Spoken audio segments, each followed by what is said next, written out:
साथियों, आप सभी को नमस्कार और हिंदी की पाठशाला में एक बार फिर से स्वागत है। मुझे आशा है कि बाकी विषयों की परीक्षाएं आपकी अच्छी गई होंगी। निश्चिंत रहिए, हिंदी की भी परीक्षाएं आप सभी की अच्छी जाएंगी। तो आइए कुछ महत्वपूर्ण बिंदुओं पर हम चर्चा कर लेते हैं जो अंतिम समय में आपके परीक्षा की तैयारी में महत्वपूर्ण भूमिका निभाएंगी। हम सभी के पास सबसे बड़ा चैलेंज यही है कि आखिर 3 घंटे में अपने प्रश्न पत्र को किस रूप में विभाजित करें जिससे समय की बचत हो और सब कुछ पूरा कर लें। तो उन्हीं को ध्यान में रखते हुए मैंने कुछ टिप्स आपके लिए तैयार किया है जो आपके लिए काफ़ी उपयोगी सिद्ध होगा।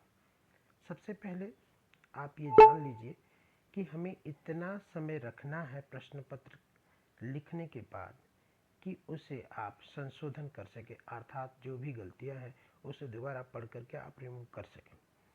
सबसे पहले इन चीज़ों को आप ध्यान रखें कि कोई भी प्रश्न पत्र आप जब हल करते हैं तो ध्यान ये रहना चाहिए कि आपकी लिखावट सुंदर हो, कम से कम त्रुटियां हो और गलतियों को हाईलाइट मत करें।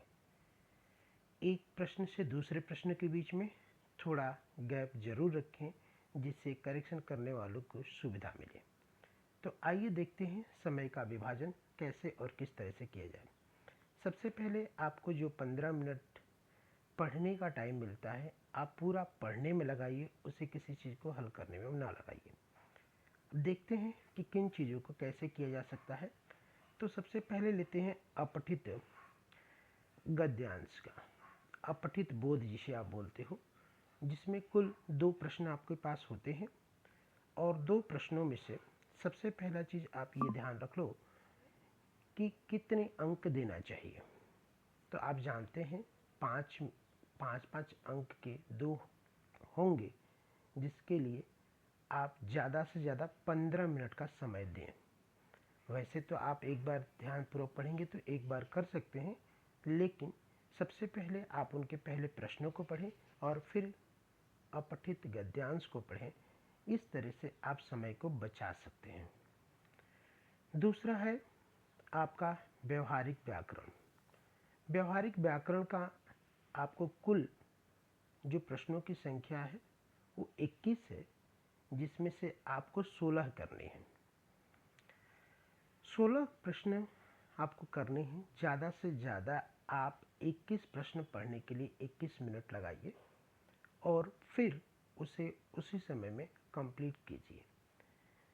अगला आपका आता है स्पर्श यानी गद्य, जो कि 2 प्रश्न और जिसमें से 7 अंक कुल होते हैं, जिसमें बहुविकल्पिक प्रश्न होते हैं और उनके लिए यानी कहने का मतलब ये है कि हर एक मिनट के देना है 1 अंक के लिए, यानी जहाँ पर मल्टीपल चॉइस है आप ज़्यादा से ज़्यादा 1 मिनट दीजिए, अर्थात 15 मिनट में अपठित बोध करा लीजिए। व्यवहारिक व्याकरण और गद्य स्पर्श के और पद्य स्पर्श के दोनों मिलाकर के जो कि 7-7 अंक के हैं, यानी 14 अंक ये हो गया, ऊपर का 16 अंक हो गया और 10 के अपठित का हो गया। इस तरह से इन सब के लिए ज़्यादा से ज़्यादा जितने अंक हैं, अर्थात 40 मिनट हैं, 40 अंक हैं तो 40 मिनट देना है। आप मानकर चलिए कि आपके कभी कभी प्रश्न कठिन लगते हैं, एक बार में समझ में नहीं आते हैं, तो उसके लिए 1 मिनट और पकड़ लो, अर्थात हम तीनों सेक्शन को मिलाकर 15 मिनट अतिरिक्त दे सकते हैं। अब आते हैं पाठ्य पुस्तक के जो 3 अंक के प्रश्न हैं उनके लिए। सबसे पहले हम स्पर्श पर चलते हैं। स्पर्श के 2 प्रश्न होंगे जो कि 3-3 अंक के होंगे।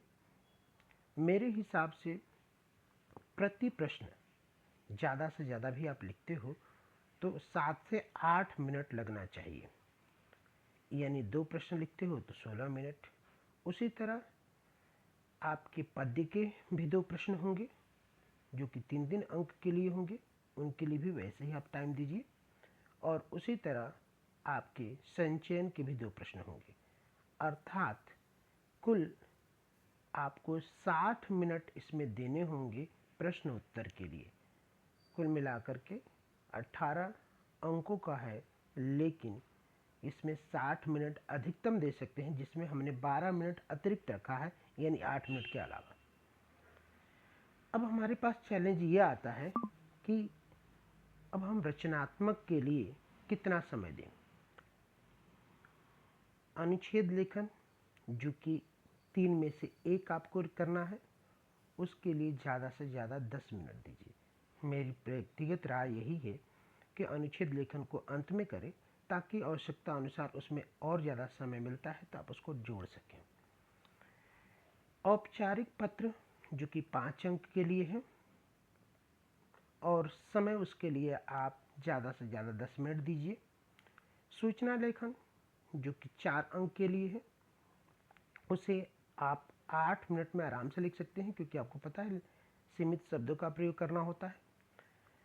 उसके साथ साथ विज्ञापन लेखन, जो कि आकर्षक बनाना अनिवार्य है, इस चीज़ों का ध्यान रखिए। इसके लिए आप कलर पेन पेंसिल भी ले जा सकते हैं। इस दिन आपको बोर्ड की परीक्षा में ये सब कुछ ले जाना अलाउ होता है।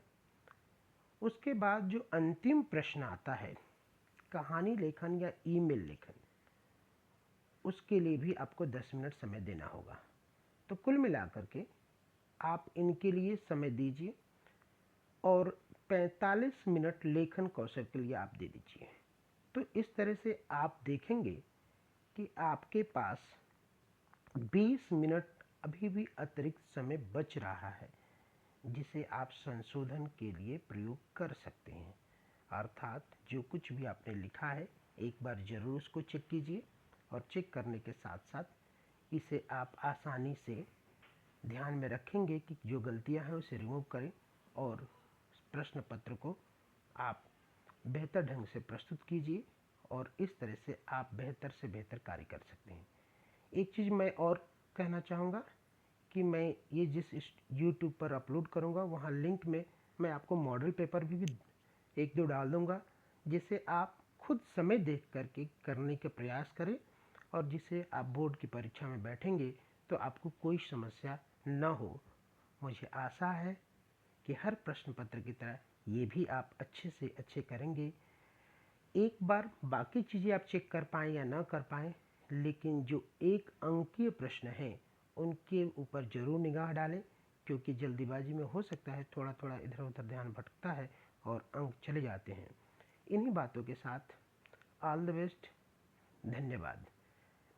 चैनल को सब्सक्राइब ज़रूर करें।